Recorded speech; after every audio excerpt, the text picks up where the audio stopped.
Assalamualaikum warahmatullahi wabarakatuh. Perkenalkan, nama saya Muhammad Andin Fasa dari kelas Biologi 8. Di sini saya akan menjelaskan tentang penyakit talasemia. Daftar isi. Yang pertama ada pengertian penyakit talasemia, yang kedua ada jenis-jenis penyakit talasemia, yang ketiga ada penyebab penyakit talasemia, yang keempat ada diagnosis penyakit talasemia, yang kelima ada gejala-gejala penyakit talasemia, dan yang terakhir metode pengobatan talasemia. Pengertian penyakit talasemia. Talasemia adalah penyakit keturunan atau kelainan genetik akibat kelainan sel darah merah, di mana zat pembentuk hemoglobin utama, yaitu rantai globin, tidak terbentuk sebagian maupun tidak ada sama sekali. Keadaan tersebut membuat hemoglobin menjadi abnormal, sehingga sel darah merah mudah pecah, rusak, dan berubah bentuk normalnya. Jenis talasemia berdasarkan gejala. Penyakit talasemia belum bisa disembuhkan. Pemerintah mencanangkan tema nasional Putuskan Mata Rantai Talasemia Mayor pada Hari Talasemia Sedunia. Bagaimana talasemia dibedakan? Yang pertama, talasemia mayor umumnya diketahui sejak bayi. Gejalanya tampak pucat, lemah, lesu, sering sakit, kadang disertai perut yang membuncit. Pasien membutuhkan transfusi darah terus-menerus umur hidupnya setiap 2-4 pekan sekali. Yang kedua, talasemia intermedia. Biasanya baru terdiagnosis pada anak yang lebih besar. Biasanya tidak membutuhkan transfusi darah rutin. Yang ketiga, talasemia minor atau pembawa sifat rate. Biasanya tidak bergejala dan tampak normal.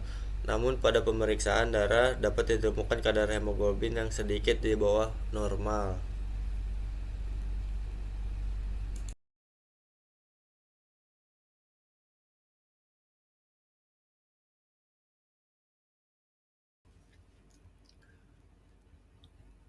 Penyebab penyakit talasemia. Talasemia disebabkan oleh mutasi genetik yang mengganggu produksi rantai globin dalam hemoglobin. Talasemia merupakan kondisi genetik yang diwariskan dari orang tua yang membawa gen yang tidak normal. Diagnosis penyakit talasemia. Pemeriksaan sedari dini untuk mendeteksi apakah seorang adalah pembawa penyakit talasemia atau mengidapnya sangatlah penting. Berikut adalah metode pengujian yang dokter dapat gunakan untuk membantu membuat diagnosis. Yang pertama ada menghitung darah lengkap atau CBC. Tes ini dapat memeriksa kadar hemoglobin dan tingkat serta ukuran sel darah merah. Yang kedua ada jumlah retikulosit. Tes ini mengukur seberapa cepat retikulosit atau sel darah merah yang belum matang diproduksi dan dilepaskan oleh sumsum tulang. Yang ketiga ada kadar zat besi. Pada orang yang mengidap anemia, pemeriksaan ini akan membantu dokter untuk menentukan penyebab anemia, apakah talasemia atau kekurangan zat besi. Yang keempat ada tes genetik. Analisis DNA akan menunjukkan apakah seorang memiliki talasemia atau gen yang bermutasi. Sementara itu, dokter spesialis juga dapat menganalisis DNA untuk mencari mutasi gen selama kehamilan. Tes yang dokter dapat gunakan untuk mendiagnosis kondisi ini pada janin meliputi yang pertama ada chorionic villus sampling atau CVS. Tes ini melibatkan pengambilan sampel jaringan plasenta saat kehamilan memasuki minggu ke-11. Yang kedua adalah amniocentesis. Tes ini melibatkan pengambilan sampel air ketuban saat kehamilan sudah memasuki minggu ke-16. Gejala penyakit talasemia. Gejala talasemia tergantung pada tingkat keparahan dan jenis yang Anda miliki.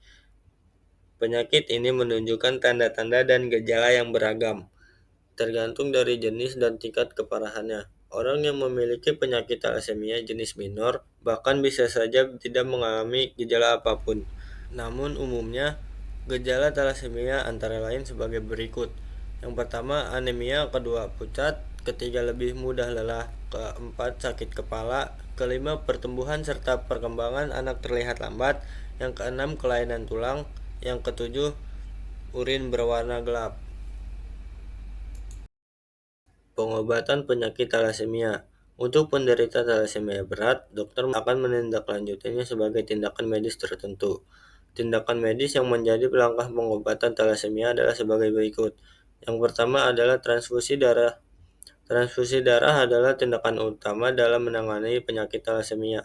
Biasanya, penderita talasemia akan melakukan transfusi darah secara rutin 2 atau 3 minggu sekali.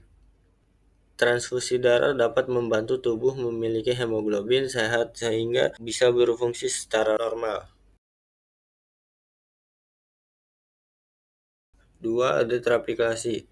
Terapi kelasi adalah terapi yang dilakukan untuk membuang zat besi berlebih pada tubuh. Perlu diketahui, transfusi darah sebagai tindakan medis utama untuk menangani talasemia bisa mengakibatkan penumpukan zat besi apabila dilakukan dalam jangka waktu lama.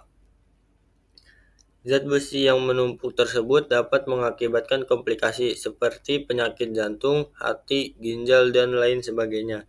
Dokter akan menggunakan obat-obatan untuk mengurangi zat besi berlebihan tersebut, di antaranya deferoxamin, deferasirok, deferipron, dan lain sebagainya.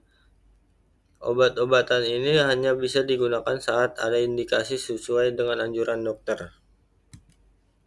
Yang ketiga ada suplemen asam folat. Asam folat merupakan salah satu jenis vitamin B yang berperan dalam pembentukan sel darah merah sehat. Dokter merekomendasikan suplemen asam folat di samping pengobatan transfusi darah dan atau terapi kelasi.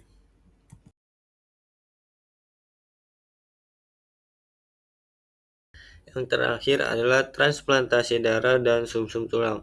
Transplantasi darah dan sel induk sumsum dilakukan untuk mengganti sel-sel induk yang rusak dengan yang sehat dari pendonor. Sel induk atau sel punca adalah sel-sel di dalam sumsum tulang yang berperan dalam produksi sel-sel darah merah dan jenis sel darah lainnya. Transplantasi sel induk merupakan satu-satunya pengobatan yang dapat menyembuhkan talasemia. Akan tetapi, hanya sedikit pasien talasemia berat yang mampu menemukan donor yang cocok.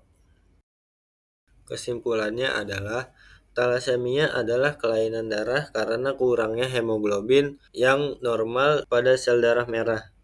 Kelainan ini membuat penderitanya mengalami anemia atau kurang darah. Talasemia terjadi akibat kelainan genetik yang diturunkan. Artinya, kondisi ini sudah bisa terjadi sejak masa kanak-kanak. Umumnya, gejala awal yang akan muncul adalah gejala anemia yang menimbulkan keluhan cepat lelah, mudah mengantuk, hingga sesak napas. Talasemia perlu diwaspadai, terutama yang berat, karena dapat menyebabkan komplikasi berupa gagal jantung, pertumbuhan terhambat, gangguan hati, hingga kematian. Sekian saja video pembelajaran dari saya. Wassalamualaikum warahmatullahi wabarakatuh.